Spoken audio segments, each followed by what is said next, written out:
আমি অ্যাকচুয়ালি প্রথমেই আমি বলি যে নূরের উপর যে হামলাটা হয়েছে, আমি ভিডিও কয়েকটা দেখলাম।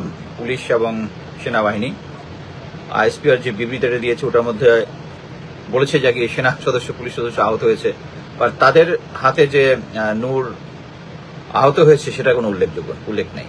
আমি প্রথমে এটা বলবো যে সেনাবাহিনী অ্যাকচুয়ালি এভাবে কাজ করে না। দুইটা পলিটিক্যাল পার্টির মাঝখানে তারা কখনোই একটা পক্ষ অবলম্বন করে না। দেখলাম জেএম কাদেরকে আবার পুলিশ প্রোটোকল দিয়েছে।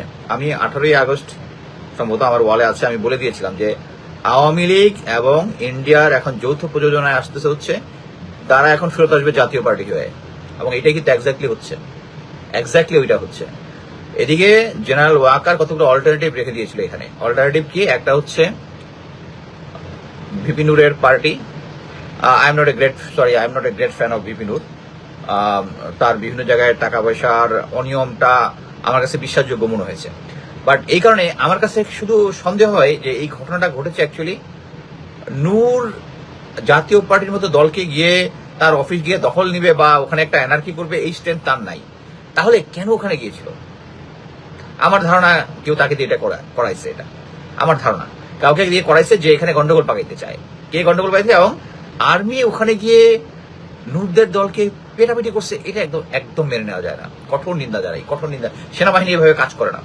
এটা হচ্ছে সেনাবাহিনীর জেনারেল ওয়াকারের যে লয়ালিস্ট আছে এই গ্রুপটা এটা করেছে, যারাই করে থাকুক। এখন আমি বলি দুটা জিনিস। একটা হচ্ছে আপনারা আন্তর্জাতিক মহলে দেখেছেন যে ইন্ডিয়া কিন্তু এখন একটা প্রেশারের ভিতরে আছে। আমেরিকা তাকে মোটামুটি চিপে ধরছে, একদম প্রেশারের মধ্যে আছে। তাদের ট্যারিফ দিয়ে একদম সাথিয়ানাওয়াজ অবস্থা তাদের।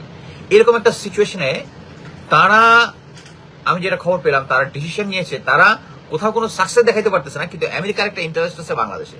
এই বাংলাদেশকে তারা আগে কনভিন্স করেছিল যে বাংলাদেশটা তাদের কাছে লিজ দিয়েছিল আমেরিকা, এরকম একটা আপনারা অ্যানালিসিস আগেই শুনেছেন। সো এখন তারা প্রুভ করবে যে আমেরিকা যেন এখানে নাক গলাইতে না পারে। নাক গলাইতে না করার কারণে তাদের ইনফ্লুয়েন্সের ভিতরে আছে, এবং তাদের ইনফ্লুয়েন্সটা প্রুভ করার জন্যই জেনারেল ওয়াকার চায়না থেকে এসেই নতুন ব্রিগেডিয়ার জেনারেল দুজনকে অ্যাপয়েন্টমেন্ট দিয়েছে। এখন আমি নাম বলবো না, দে আর ওয়ার্কিং অন ইট, এবং এই ওয়ার্কিং এর প্রাথমিক রেজাল্ট হচ্ছে এটা। সো ইন্ডিয়া এখন মানে চোখ বন্ধ করে ডিসিশন নিচ্ছে যে তারা এই নির্বাচনটা হইতে দিবে না। এবং জেনারেল ওয়াকার যতই বলুক নির্বাচন, বাট তারা একটা জিনিস বুঝতে পেরেছে যে বাংলাদেশে দরকার একটা দুর্বল সরকার। প্রফেসর ইউনূসের সরকার ভালো করতেছে, আমি এটা বলবো না, ভালো করতেছে না। উনার নিজেদের পছন্দসই লোকজনকে এনে বসাইছে এবং এদেরকে তাদের ব্যর্থতার জন্য সরাচ্ছে না। I have a serious observation on it. But যেটা হচ্ছে গুম কমিশন এবং কি বলে ইয়ার প্রতিহতর যে জিনিসটা হচ্ছে গুম কমিশন এবং পিলখানা হত্যাকাণ্ড, দে আর ওয়ার্কিং গুড, এবং এটার সাথে ইন্ডিয়ান লিঙ্কেজ জড়িত। সো জেনারেল ওয়াকারও এটার মধ্যে ফাঁসবে। আপনারা এখন যারা জেনারেল ওয়াকার কি বলে আমার এখানে এসে কমেন্ট করেন কাকের মাংস খায় না, আমরা আর্মি অফিসারের মাংস খাই, আমরা খাই না। আমরা হচ্ছে যে ভাই আমাদের ভাইয়ের মাংস খেয়েছে তাদের মাংস খাই। এখন এত কিছু বুঝেন। General Walker was the man যে মানে 25 ফেব্রুয়ারিতে একমাত্র ট্রুপ সহ 10:30টার সময় বাইরে ছিল। তার ভাইদেরকে বাঁচানোর জন্য হি ওয়াজ দ্য রাইট ম্যান। সে যায় নাই, আর এখন তাকে বাঁচানোর জন্য ভাই মানে আমরা কাকের মাংস খাই। উনি তো ওনার ভাইয়ের মাংস ওই দিন খাইছেন। ওই দিন গিয়া জেনারেল হাকিমকে বলছেন যে আপা বলছে অপারেশন করা যাবে না, সাক্ষী আছে। মেজর মুনির 28 বেঙ্গলে ছিল, ডিজিএফআইতে তখন পাশে বসেছিল। আরো অনেক সাক্ষী আছে, জেনারেল হাকিম সাক্ষী আছে। সো এখন যেটা হচ্ছে সেটা হচ্ছে ইন্ডিয়া চাচ্ছে বাংলাদেশের একটা সাকসেস দেখাতে। যেহেতু সব জায়গায় তারা ফেইলিউর, এখানে সাকসেস দেখাবে, আওয়ামী লীগের মাধ্যমে একটা সাকসেস দেখাবে। তারা এই নির্বাচনটা পণ্ড করতে চাচ্ছে, যে নির্বাচন করার পরে বিএনপিকে তারা একটা অংশ কন্ট্রোল করলেও ফুললি তারা কন্ট্রোল করতে পারবে না। এবং তারা বুঝে গেছে বিএনপি পাওয়ার আসবে, এবং এটা যেন না আসতে পারে এই জন্যই এই ক্রাইসিসটা করতেছে। সো জেনারেল ওয়াকারকে রেখে বিএনপি এবং চুপ করে যে ভুলটা করছে এটার প্রায়শ্চিত্ত এখন করতেছে। সো আমরা এটাই আশা করব যে এই আচ্ছা আগে বলি, সাইফুর রহমান সাগর বোধ হয় যে ফেস দ্য পিপল, সে কিন্তু বাংলাদেশে 9 বছর পরে গিয়ে ওখানে face the people Saifur Rahman Sagar দেখলাম আজকে একটা লাইভ করলো। সে কিন্তু বাংলাদেশ যাওয়ার পরে ডিজিএফআই এর সাপোর্টে কিন্তু ঢাকা একটা অফিস করে মোটামুটি ভালোভাবে বসছে, এবং সে অনুযায়ী কাজ করতেছে। মানে জেনারেল ওয়াকার এবং গোয়েন্দা সংস্থা এভাবে বলতেছে ওটা। আমি আরেকটা জিনিস হচ্ছে, আপনারা সবাই জানেন আমি হাসিনা আক্তারের কাছে যেতাম, যে হাসিনা আক্তার ওই কলিমুল্লাহকে নিয়ে আসে, আমি তো ওটা করে দিয়েছি যে আমার আমি নিজে প্রতিজ্ঞাবদ্ধ যে আমার যেটা বলার এটা দরকার হলে আমার চ্যানেল বলবো, আর কোনো যাওয়ার দরকার নাই। হাসিন আক্তার, ওই প্রফেসর কলিমুল্লাহকে ডেকে এনে মোটামুটি ডিজিএফআই এর বন্দনা বা ওই ইয়াগুলো করতেছিল, সো আমি ওখানে যাওয়া বন্ধ করে দিচ্ছি। সো আমি যেটা সত্য আমি দরকার হলে শুধু আমার চ্যানেলে বলবো। বাট এখন যেটা হচ্ছে বাংলাদেশের যে সিচুয়েশন, সেই সিচুয়েশনে ইন্ডিয়া আবার কন্ট্রোল নিয়ে নিচ্ছে, জেনারেল ওয়াকারের মাধ্যমে। এটা আমি বারবার বলেই যাব। এখন তারা এই নির্বাচনকে বানচাল করার প্ল্যান করেছে, এবং নির্বাচন যদি হয়ে যায় তাহলে কিন্তু একটা স্টেবল গভর্নমেন্ট আসবে। স্টেবল গভর্নমেন্ট আসলেই তখন এফেক্টিভ কন্ট্রোল করা যাবে না। যদি এখন যেটা বলতেছিলাম, সাইফুর সাগর যে একটা থিওরি দিল যে এখন আগামী 1 বছরের জন্য একটা নির্বাচন বাদ 1 বছর একটা জাতীয় সরকার গঠন করার জন্য। আমার ধারণা এই জাতীয় সরকার এখন যেটা করবে তার মধ্যে প্রফেসর ইউনূস থাকবে না, এবং তারা তাদের মতো আগে যেরকম ওই যে তারা আসিফ নজরুলকে প্রধান উপদেষ্টা বানাতে চাইছিল, সে আর জেনারেল হামিদ মিলা, এরকম একটা সরকার চেঞ্জ হলে তখন তারা নিজেদের মতো করে, এখন যেহেতু তাদের যে প্রভাব প্রতিপত্তি আছে এটা তো মিলিটারির প্রতিটা ইয়াতেই দেখা যাচ্ছে, প্রতিটা অ্যাকশনেই দেখা যাচ্ছে, প্রত্যেকটা জায়গার মধ্যে।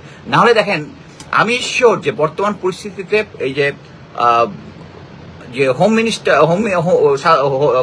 হোম উপদেষ্টা যেটা নিয়ে আছেন লেফটেন্যান্ট জাহাঙ্গীর স্যার, আমি কনফার্ম যে উনি গতকালকের যে নূরের উপর যেটা হয়েছে এটা অনুমোদন করেননি। তাহলে কেমনে হলো? সো দেশে কি 2টা গভর্নমেন্ট চলতেছে, একটা আর্মি একটা civil. I am sure Jahangir sir এটা অনুমোদন করেননি, যে এবং সেনাবাহিনী ইয়াকে কি বলে জাতীয় পার্টিকে শেল্টার দিচ্ছে আর নূরদেরকে পিটাইছে। আমার ধারণা নূরও এই টোপটা খেয়েছে, তার তো মাইর খাওয়ার আগে থেকে অভ্যাস আছে, কেউ তাকে টোপ দিয়ে দিচ্ছে না। আদারওয়াইজ নূরের মতো একটা দল, ছোট দল গিয়া সে গিয়া জাতীয় পার্টি দলকে অফিস দখল করে নিবে, বাইরে একটা কিছু করবে। এটা গিয়েছে দেশে একটা সিচুয়েশন তৈরি করার জন্য, এবং জেনারেল ওয়াকার আবার তার মাসুল পাওয়ার জানান দিচ্ছে।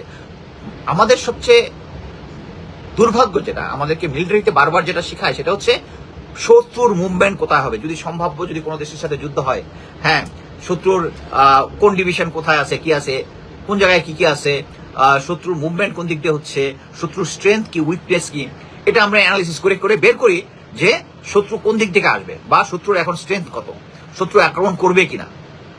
এত কিছু শেখার পরেও এই আমাদের জেনারেলগুলা যারা গুমখুনের সাথে জড়িত ছিল, ইনক্লুডিং জেনারেল, তারা এখন অ্যাসেসই করতে পারতেছে না যে আপা আর ফেরত আসবে না, আওয়ামী লীগ আর ফেরত আসবে না, আগামী 20 ইয়ার্সের মধ্যে ইনশাল্লাহ আসতে পারবে না। সো তাদের হিসাবে এখন পর্যন্ত ইন্ডিয়ান আপনাদের যাদের আত্মীয় স্বজন আওয়ামী লীগের আছে তাদের সাথে কথা বলে দেখেন, তারা জানে আপা আসবে এবং ও জেনারেল ওয়াকার তাদেরকে নিয়ে আসবে।